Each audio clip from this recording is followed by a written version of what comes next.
Hi, I'm Dick Cavett, and as the quicker students can quickly see, I'm sitting in an entirely strange setting for me, but it's a very comfortable one because it's usually occupied by an old friend of mine. This is her own show, Joan Rivers, and she has had me over, and we're going to share the rent for today. It's nice to talk to Joan. We go back so many years that it's almost archaeology to talk about it, and it's my opinion that the book that she's written is probably, if not the best showbiz biography I've ever read, among the top three, and I can't think what the other two are, for a variety of reasons, one of which is that it will do one important service. It will keep a hell of a lot of people out of show business. Once they read it and see what you can have happen to you. But here you are, a shining example of survival in any case. Yeah, but we're both here, which is amazing. We're here. Think of the creeps we've outlasted. Yeah, isn't that great? You start naming them, and then I'll fill in. Let's make a list of all the people that sneered at us in the village. Hey, Joan told me one time about a club we worked at, a little club, and out front, none of us were known, and some guys were, look at these people they got. Linda Lavin, Dick Cavett, Joan Rivers, forget it. Let's go get a Coke somewhere. Rodney Dangerfield, Rodney Dangerfield. Anyway, I'm so overwhelmed by it. I found the book hard to read in some cases. I really had to put the thing down sometimes and get my breath, and I had developed a fine tremor from identifying too coldly with some of it, and yet it's full of laughs, as your life has been, and stark tragedy. And I don't know how you brought it off, but it's a publishing miracle, a writing miracle of some kind. In fact, I realize now that I really don't need you here, Joan. I can talk about it for the next, we have to... I'll be glad. Just listen and tell me. I'm so happy. Well, you know what I'm curious about? Has anybody who's read it said, my God, I was a swine? Nobody has called me, of those that I've mentioned that were not good people over the years. No reaction from Even them. secondhand, have you heard anything that anybody thought? Because you settle a few scores in the book. The only thing I did was those that I mentioned uncomplimentarily. I made sure they had to buy their books. I said, no free books to these people, you know? Make them go out and spend $21 to find out that I hate them. And so that's a revenge in a sense, because they make $6 a book. So I figured I got something out of these guys. Well, you know what might have been more fun is to send them a free copy, but by their name in the index, say, hi, you pig, because you know they're going to look themselves up. S.O.B. Their name with an asterisk, C.S.O.B. I wouldn't ever say anything like that, but you can get away with it. Yeah, sure. I guess the hardest thing for me to get over in the book was how you constantly were convinced of your own being right, damn it. I remember in the show I did with Katharine Hepburn, she said, when everybody's telling you you're wrong, you've got to say, God damn it, I'm right. Yeah. Where do you get that confidence? I think all of us have in this business, or we wouldn't be in the business. Your own instinct is the right one, you think? From the time, any of us want to go into show business, everybody says to you, you just said it, don't go in the business, don't do it, you have no talent. And it's that same thing, I'm right, I know I'm right, that pushes you through. And that, I think, is what pushed me through my whole life, saying, yes, I'm right. If only our instincts about what's right on stage were as good in our real life about what's right. We'd be fine. Yeah, I mean, isn't it amazing how many people are just expert and never make a false move in their entire career? Life's a shambles. Another title for your book might have been Beware of What You Wish For. Was that Mark Twain or a Chinese or Oscar Wilde, Beware of What You Wish For, because you might get it? There got to have been times when you thought to yourself, how many ovations and love from an audience are worth this much suffering? Yeah. But the reverse thing is, when everything was at its worst, it was the love from the audience that helped me get through. Does that make sense to you? Yeah, you always knew that would be there. You could go out, and there's the generosity of strangers, the warmth that came from strangers, got me through some really terrible times. I was in Cleveland one night after I was fired from Fox, and Edgar had committed suicide, and there was no money coming in. Melissa and I were at odds, after the suicide. We went through I thought I lost my husband and my daughter. And I was in Cleveland Airport, and a strange woman came up to me and said, my husband and I just went to church and lit a candle for you, and we're wishing you well. I thought, oh, if you only knew how I needed that. You know, it was, thank you for saying something nice. Yeah. It makes up for those people you once talked about who come up to you after a Sullivan experience and say, boy, did you bomb. Boy, did you look old. Yeah. Boy, I saw you on television. What happened? Yeah, and it wasn't the lighting, it was you. It was you. Oh, boy. Those are usually relatives. Yeah. Those are just the close ones. I noticed that something I had never realized before, how much you aim your act and your work at women, that they probably make up the core of your following, although men laugh like hell at you, but your material is women really identify with it. And men, without women, don't think I'm funny. An Isn't that audience of interesting? men won't laugh at you? I did one benefit for General Motors. It was an all-male luncheon, and I got into gynecologists and childbirth and douching, and I thought these men were going to drop dead. Yeah. Yeah. But the minute there are women there... I thought you did all those things on stage. I didn't realize. Sorry. No, now I understand. Yeah. No. I was going to say, no wonder. What do you expect? But no, it's all women. Because, I mean, I really talk about women's problems. And obviously I'm a woman, you know. Yeah. So, but I never thought about that, as I said, until I started doing a couple of male luncheons. And I thought, just stay with women only or women with men. If all audiences reacted to you like that one did, you'd be out of the business in a day. Right? Oh, there wouldn't have been a career. And that was early on in the career. Yeah. Yeah, that's another thing that you remind of, is that you can get great love from an audience. You can also get you can always rely on getting great hate every so often. When we get back, I'm just going to ask you to tell a tiny, amusing thing that Lily Tomlin did once that shows women's wiles, probably at their best. Anyway, we'll be back with Miss Joan Rivers. And a good Lily Tomlin story. That, too. Yeah. Won't you join us? What's the difference between that and will you join?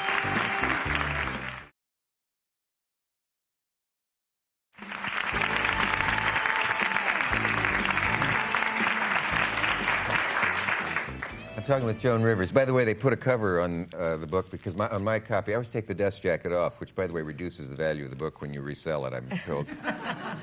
But I read every single word of it at least once, and you can quiz me later if you like.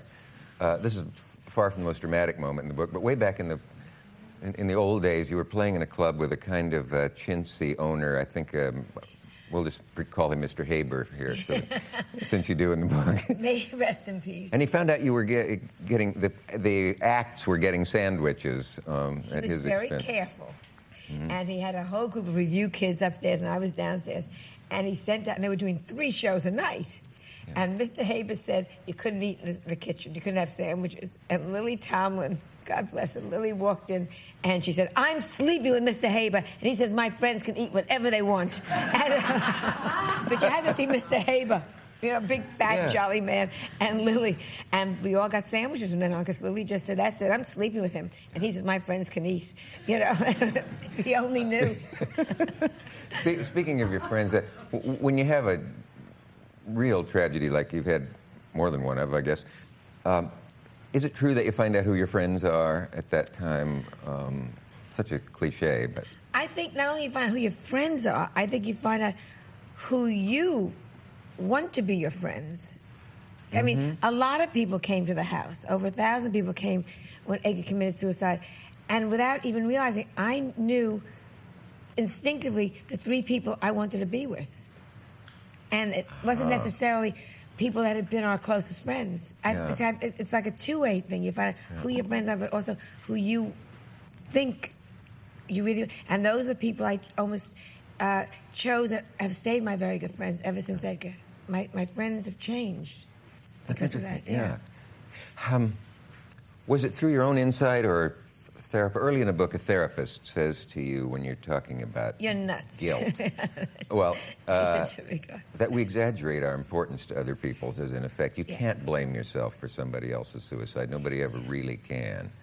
Even though there's that uncomfortable cliche, suicide is never not aimed at somebody. Yeah. But you were It took a long time, I think, for you to be convinced, because you talk about, there are times when you thought, I killed my own mother. There are times when you thought, I killed my husband, and now I've alienated my daughter. We're so quick to say, I did it.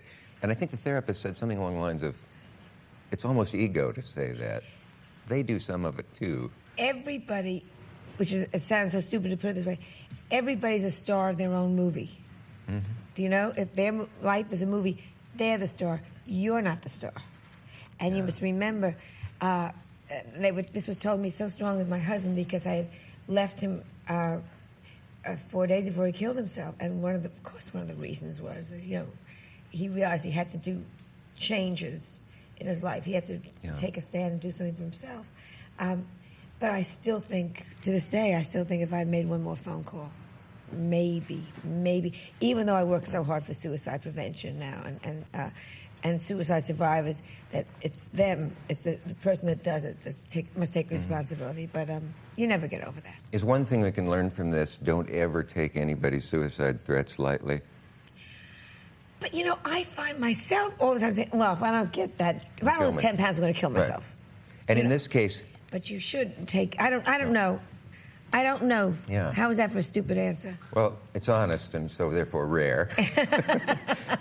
No, but it's hard to say. I mean, they say you shouldn't take any threat lightly, even though most of them are not real and so on. And it's hard to say, though, because in Edgar's case, I knew Edgar, for those who might not know that I did, and in his case, everybody said, no, don't do anything foolish. And he said, you know me too well. And in fact, I won't. Even his very good friend, he was convinced, even though he checked every hour. So I don't know what the hell you're supposed to do if you've done everything, including have the person promise solemnly that they're only kidding, and then you get the awful phone call. But he just was such a private man, such a proud man, my husband, that to go into therapy, which is what he did, rather than to go into therapy to help him get through this horror we were going through, he really chose a way to stay private. And that was the terrible thing was his last phone call was to my daughter, and he said, I'll see you tomorrow. And she will live for the rest of her life thinking, maybe I should have said something else on the phone. I mean, what it did to her. Yeah. Even when someone you barely know commits suicide, we think to ourselves, maybe I could have called that night, or maybe I could have done something. And again, maybe we're exaggerating how much, as you say, they're in their own movie, and you're not going to rewrite it for them at that point. Yeah. Very difficult. Suicide does terrible things to the family afterward forever. We'll be back with Joan Rivers. See if we're not.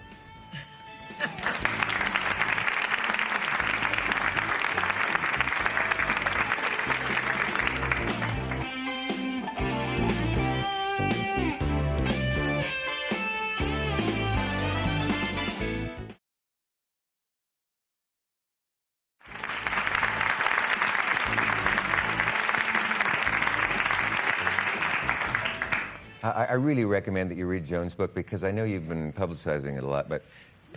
pushing it. And it's when you're ringing those doorbells that it becomes... But I guess what I mean to say is, no matter how much you think you now know about it, and you've probably heard everything that's in it, you haven't. There's an enormous amount of stuff that's still unheard and unspoken, no matter how many times you've gone on and talked about it. I suppose you've been asked if it was a catharsis to write the book, and if you feel purged. Yes. Yeah. Probably 5 years from now, you'll be able to read the thing. You find that with your first book, and you think, I don't remember that. My God, yes, who's this about? Oh, it's me.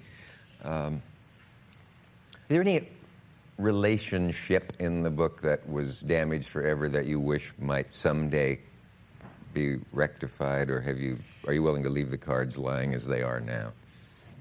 Great question. I wish I'd thought of it. Oh, any relationship that was... I wish I could say, with Barry Diller all the way through the book, who was the CEO at Fox and really was the one that Edgar and he didn't get along. And all my life I've been thinking, really, maybe if it had just been me and not Edgar, Barry and I would have gotten along. And then I went to a dinner party 2 weeks ago with Barry, and I made a joke, and he didn't get it. And I suddenly realized we never, with or without Edgar, it could never have worked. And that was terribly sad, because right while I was writing the book, I thought, maybe there would have been something. I'm sorry, and Barry and I in another life could have been friends. And it hit me that I got so depressed. I left the dinner party, went home, and just couldn't talk to him for about 24 hours because I realized it was predestined. Yeah. He's certainly one of the main characters in the book, and at the end of one chapter, after all the horror you've been through, there's a kind of a nice moment at the door, or at least I remember it at the door or something, where he says, "I wish you," we ran in and he says, "I wish you well," and you said, "I'm sure you do," and I took it in print to mean you meant that at that moment, but I wasn't sure. He waited after all this horror and the horror that they did to my husband, and Barry, of course, the head of the company, was responsible for all that.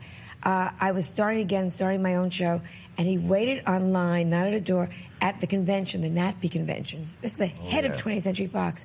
Waited on a line to meet me, and came up to me and said, "I wish you well."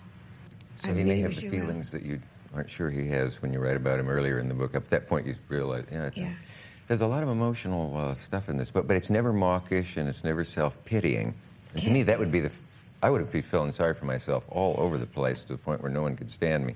You can't do that when you write a book. You have to try to look at it from above and not make it self-pitying. And by layers, everything that supports you in your life is chopped away, it seems, until finally it's just you and Edgar together, and then he turns away, in effect, and becomes, through his illness and various things, the enemy, in a sense. The enemy. And then you have to choose between him and your career. I don't even know if it's in the book. He said something terribly sad the last week that he was alive to a friend, and it's only sad now.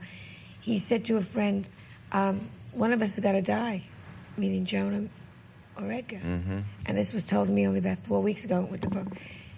But he really knew that we couldn't go on together the way things were going. Isn't that awful? Well, yeah, the only way out is for one of us to die. One of us to die. Terrible.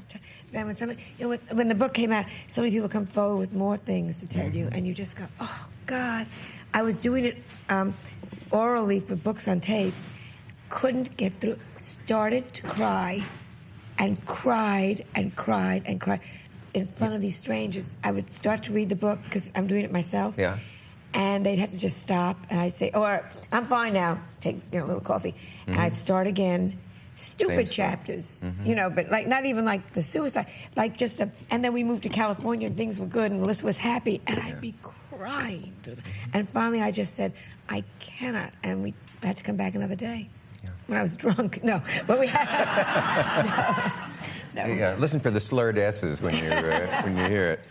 I thought about that. I thought I would love to read this book for her because if it were my book, I couldn't get through it. But I would cry reading your book, so they'll have to go for somebody more hard-hearted even than you and me. Notice how I shared that with you. Has there been any negative reaction to the book by anybody? The reviews, and they're slow in coming out, which kills me because you want to get it over with. It's like waiting for the others. Each review that comes out, it's been incredible. Yeah. But you don't know when the New York Times is going to get you. I'll tell you one snotty thing. Okay. The New York Review of Books, and I canceled my subscription if you're listening, never again after 9 years, said they don't do biographies, show business biographies, and wouldn't even read it to realize that it's so much more than that. Just said no. You're kidding. Yeah, well, that was the end of that you stupid piece of paper that I used to train Spike on. But go ahead. No. I hold no grudges. No, I can see that. So they didn't have room between Nadine Gordimer and whoever. Yeah, they could have had someone they recognize in there for a change, It's like... They had a little star quality. Little pizzazz in there. I guess I was going to ask you if you believe in fate, but I think that's an unanswerable question. A more concrete one would be, there's a kind of spooky moment in the book where one or two people see Edgar's ghost. Or did I read it wrong? Yes, you read it? Oh, that was after he was dead about 5 weeks. But it was also funny. But one of the assistants first came and said, "I saw Mr. Rosenberg this morning." And then, because she said that, the accountant said, "I did too." And I thought maybe indeed they did. And he's on two separate ladies and two separate places in the house. Yeah. So I called a Catholic priest because I thought if he is wandering the house, it means he's not happy, he's not resting. And even though I'm Jewish, I really believe Catholics have a lock on all this kind of stuff. They really know how to get right. Oh, it's a great religion to really get down to it. You know, there's no philosophy. They go, you're right, we'll do something about this. The Jews have to talk about it for 2 hours. You know? So, and we brought a priest in and we blessed the whole house. But the funny, and I think it did help, but the funny part was, the ones that didn't see him got angry. Like his secretary said, well, if he's going to show himself to anybody, he would show himself to me. And I said, wait a second. If anyone's going to see him, he's going to come and talk to me. I mean, never mind you girls. And suddenly it was like Vine who got to see Edgar. You know, it was like a fury in the house. But, competing for the attention of a man who's gone. Yeah. But so there were 2 levels to that. One was that it was very funny. And the other was, if indeed he is restless. Mm-hmm. I did that twice. I also took a priest and blessed the hotel room in Philadelphia where he killed himself. I just thought, let's put him out of the pain, you know. That's a very cinematic, a lot of cinematic moments in the book where it really makes like a good, satisfying movie. I wonder who would play you, though. Well, we all know who. Anyway. Madonna. Well, I mean, I meant besides that. And Sarah Bernhardt could play Edgar. So See, she always can end with a laugh, which is why she survived. Joan Rivers, I wish I had 4 hours to do with you. Thanks for doing this. I love you so much. See you Thank next you time. very much. So long.